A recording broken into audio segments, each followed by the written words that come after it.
Vietnam, broadcasting from Hanoi, capital of the Socialist Republic of Vietnam.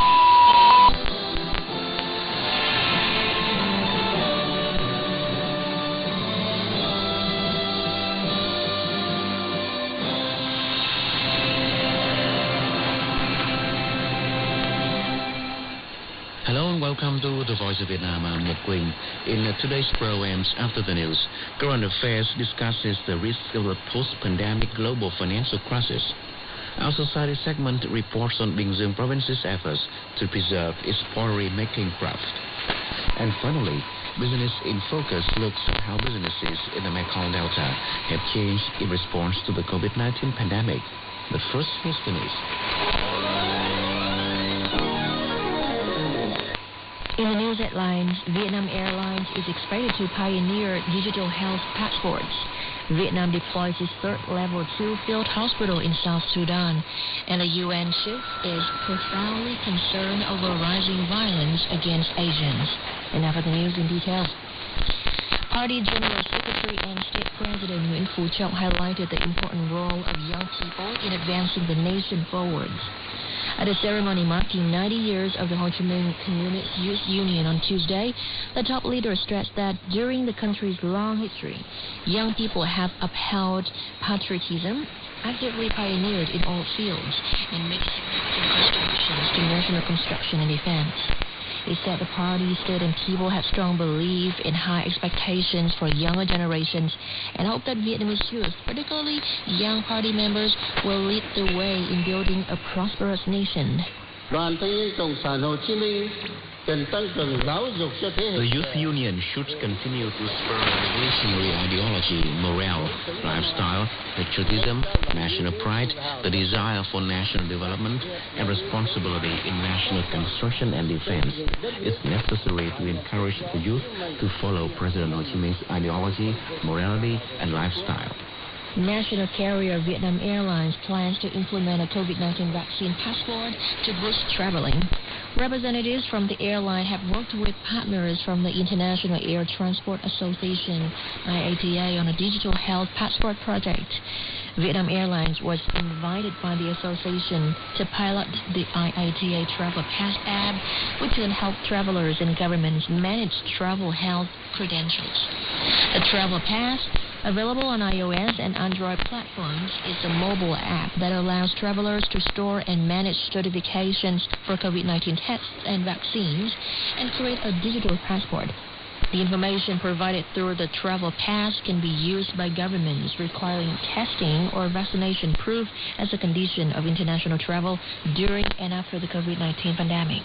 The IATA Travel Pass is being piloted by more than 20 airlines worldwide, including 5-star airlines such as Singapore Airlines and Qatar Airways. 15 more volunteers were inoculated with Vietnam's second homegrown coronavirus candidate vaccine, COVIVAC, on Tuesday as part of its ongoing human trials.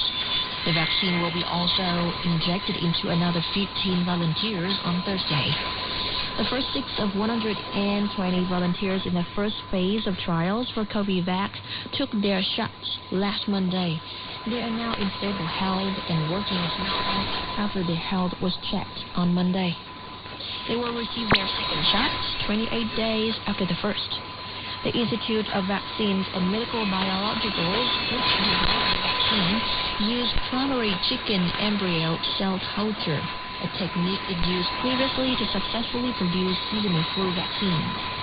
The second phase of human trials of Nanovax, Vietnam's first COVID-19 vaccine, began late last month.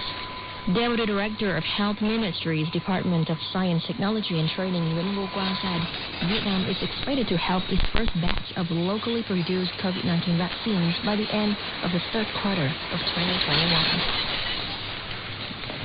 The World Health Organization, WHO, Vietnam, has praised the country for its significant progress in fighting tuberculosis, TB, over the years in a letter sent to Deputy Prime Minister Vũ Đức Đam for World Tuberculosis Day, March 24th.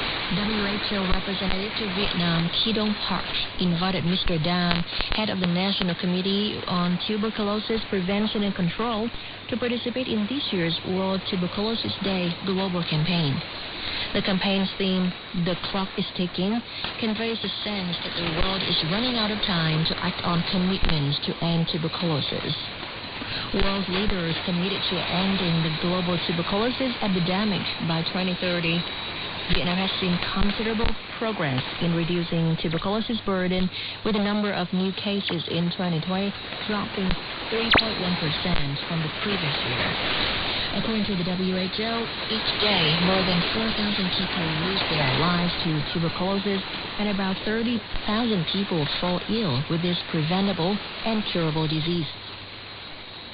Vietnam received $3.4 billion in foreign direct investment in February, 70% more than last month and triple the amount received last February, according to the World Bank's March report on Vietnam's macroeconomics.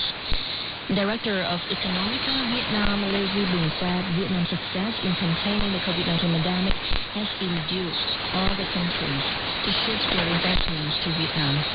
Vietnam proved to be a safe, favorable, and beneficial investment environment in 2020 and continues to attract investors this year. Bình said, Việt Nam vẫn duy trì được những sự ổn định về mặt kinh tế vĩ mô. Vietnam has maintained its macroeconomic and political stability, which is very important to foreign investors.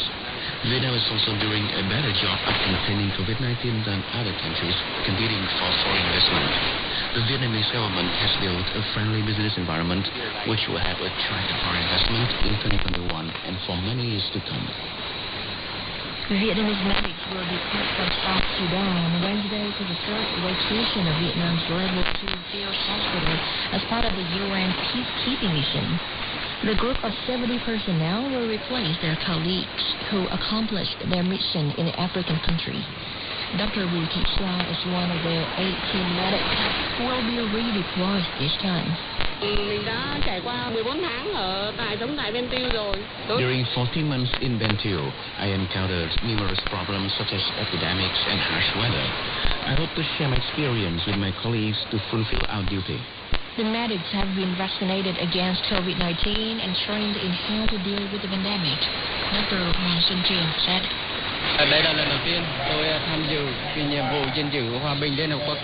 This is my first time joining a UN peacekeeping mission in South Sudan. It will be an excellent opportunity for a young medic like me to improve myself.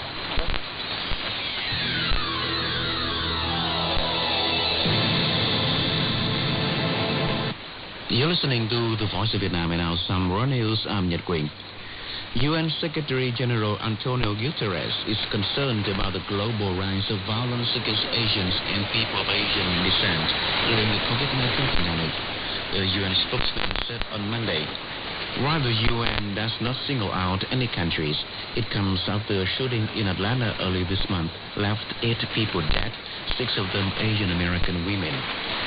UN spokesman Farhan Haq said the war has witnessed horrific deadly attacks, verbal and physical harassment, bullying in schools, workplace discrimination, incitement to hatred in the media and on social media platforms, and incendiary language by those in positions of power. He said in some countries, Asian women have been specifically targeted for attack. The Secretary General expresses his full support for the victims and families and stands in solidarity with all those who face racism or other assaults on the human rights. During a visit to Atlanta on Friday, U.S. President Joe Biden condemned the surge in anti-Asian violence and asked all Americans to stand together against the hate. A gunman has killed 10 people, including a police officer, following an hours-long standoff at a grocery market in the U.S. state of Colorado. The attack in Boulder ended with police detaining an injured shirtless suspect at the King Soopers market. Police arrested a suspect, but didn't reveal his name or any details about the shooting at an evening news conference. Boulder Police Chief Maurice Howell said the investigation may take 5 days. At least 137 Nigerian civilians have been killed in an attack on several occasions near the Malian border. The Nigerian government said in a statement on Monday. Government spokesperson Abdul Zarmin Zakaria said on national TV that reinforced security and health measures have been taken in the area and an investigation has been opened. He also announced a 3-day national mourning to pay tribute to the victims. It is the second deadly attack on Nigerian civilians in a week. On March the 15th, unidentified gunmen attacked and killed at least 58 civilians returning from a weekly market near the Malian border, according to Zakaria. Another main point once again. Vietnam Airlines is expected to pioneer digital health passports. Vietnam deploys its third level 2 field hospital to South Sudan, and the UN chief is profoundly concerned over rising violence against Asians. And that's the news from The Voice Vietnam.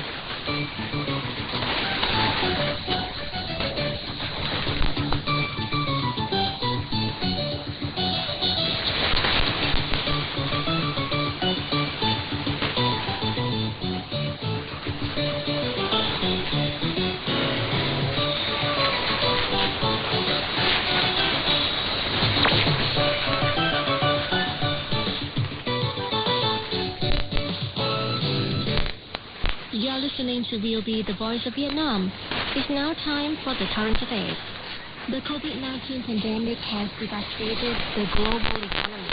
The International Monetary Fund warns that losses from the pandemic could total $20 trillion by 2025. The pandemic has endangered global financial markets and rocked the petroleum market, gold prices, and USD exchange rate.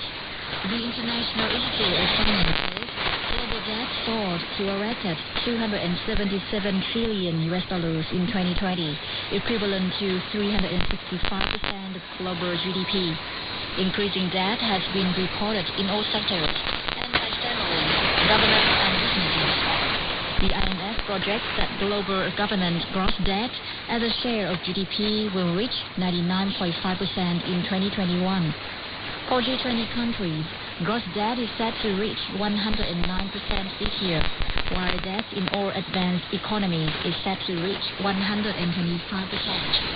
The IMF also projects 2021 fiscal deficits of 8.5% for the world, 9.4% for G20 countries, and 8.8% for all advanced economies. The IMF said fiscal policy should stay in place to support vulnerable households and firms until recovery takes hold. The ILO's latest analysis of the labor market shows massive damage to hours, work, and income, with prospects for recovery in 2021 slow, uneven, and uncertain unless only improvements are supported by future-centered recovery policies. The COVID-19 shock of 2020 pushed many economies, including the US, UK, France, Germany, Australia, Brazil, Canada, Japan, South Korea, Thailand, and Indonesia, into recession. The US and the EU, two COVID epicenters, recorded the slowest economic growth of 2020. Although the COVID-19 pandemic is slowing as vaccination programs roll out globally and international organizations begin to forecast a global economic recovery this year, the danger is not over. The IMF says global cooperation in producing and distributing vaccines to all countries at low cost is vital. Any increase in new infections could erode the situation, which also come from political tensions, trade disputes, natural disasters, and financial disruptions. The IMF has warned of recovery imbalance between countries and long-term changes in the world's economy. Countries have launched stimulus programs and emergency monetary solutions to rescue their economies. The US and Japan have spent 20% of their GDP on stimulus measures. Financial institutions are facing big financial risks as a result of these measures, particularly in the US and the EU. Analysts say the risk of financial collapse is high because of the over-evaluation of assets, and unwieldy debt created many emergency fiscal measures. All current forecasts are tentative and dependent on successfully containing the pandemic.